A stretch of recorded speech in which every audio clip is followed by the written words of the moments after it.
Les bonnes poires et Histoire des Baltais par Jean Lefebvre. Amis de Thème Radio en ces nouveaux locaux, bonjour et bravo. Donc, Charles Baltais a été honoré les 27 et 28 octobre dernier. Nous avons montré les lieux où il travaillait, où il habitait. C'était Eurocroque-Pomme, je le rappelle, où il habitait, au 32 avenue Pierre-Brossolette. J'accompagnais pour cela Martine de Mesmaquer et des gens venus d'un peu partout et qui voulaient se baigner dans les eaux du grand homme. Enfin, c'est une façon de dire, parce que la Vienne n'est pas très volumineuse en eau. Une exposition lui a été consacrée dans un des halls du parc. Une conférence le dimanche matin, une conférence que j'ai d'ailleurs déjà trimballée un peu partout en France par le truchement des croqueurs de pommes. Or, nous sommes retournés grâce à Charles Baltais dans le 19e siècle. Je rappelle qu'il est né en 1830, je vous rebats les oreilles avec ça depuis un certain temps, qu'il est mort en 1908, il n'a pas connu la Grande Guerre, bien sûr, dont on va fêter le 100e anniversaire de l'armistice, mais son fils, Lucien, y est mort, et il est mort au Chemin des Dames en 1918. L'affreuse Grande Guerre dont on fête, si l'on peut dire, le 100e anniversaire de l'armistice, comme je viens de vous le dire. Et j'ai invité, pour ce faire, l'historien Christophe Lucan, à l'Upopobe, pour parler, un drôle de sujet, du pinard du poilu. C'est vrai que la victoire en 14-18, c'est grâce au pinard qu'on a tenu, disait mon grand-père maternel, qui n'était lui sorti que gazé de cette grande guerre. Quant à mon grand-père paternel, il avait été fauché dès septembre 1914. Alors on va revenir un petit peu à Baltais. Il n'a pas vu l'électricité éclairer les rues, mais il a pu prendre la ligne Brest-Croncel du tramway électrique installé en 1898. Parce que on ne s'éclairait pas à l'électricité, à l'époque on s'éclairait au gaz, jusque dans les années 20, et le téléphone qui était inventé ne sera opérationnel que pendant et pour la guerre de 14-18. Donc il faudra attendre l'après-guerre pour s'en servir.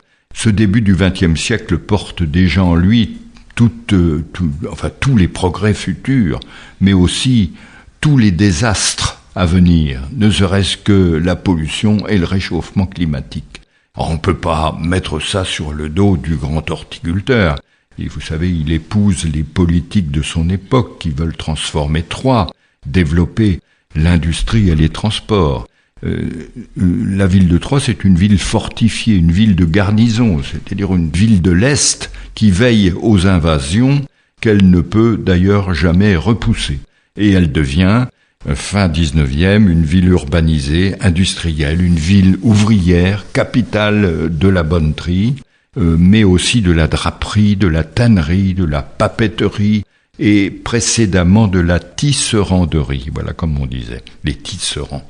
Ce qui augmente la féminisation du travail, mais bien sûr pas l'égalité des droits entre hommes et femmes. Cela viendra sans doute un jour prochain. On entend sous Baltais tonner déjà les voix de Jules Guesde et de Jean Jaurès. Le premier métier à tisser troyen est installé en 1746 à l'hôtel de Mauroy. Arcis-sur-Aube avait précédé Troyes, faut le savoir.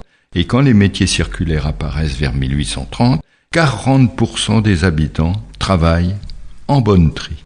Alors, Baltais, c'est un petit patron républicain qui, bien que social, respecte les lois encore bien injustes de l'époque. Il a une 50aine d'ouvriers et on a vu qu'il les payait à égalité de tâches, femmes et hommes. Il prône au conseil municipal l'instruction des filles à l'égal de celle des garçons. J'ai trouvé d'ailleurs remarquable que la fortune des Baltais, je veux dire la réussite de leur pépinière, se bâtissent dans le même temps, au même rythme que la transformation de la ville de Troyes. Il a collaboré avec Argence et avec les Républicains. Il ne faisait pas, ce n'était pas un carriériste, comme on pourrait le penser dans un premier mouvement. Non, Baltais crée, s'implique, travaille au bien commun en même temps qu'il bâtit son propre univers. La France se construit au même rythme. La bourgeoisie, vous savez, est en pleine ascension à cette époque. Elle se construit en construisant la France.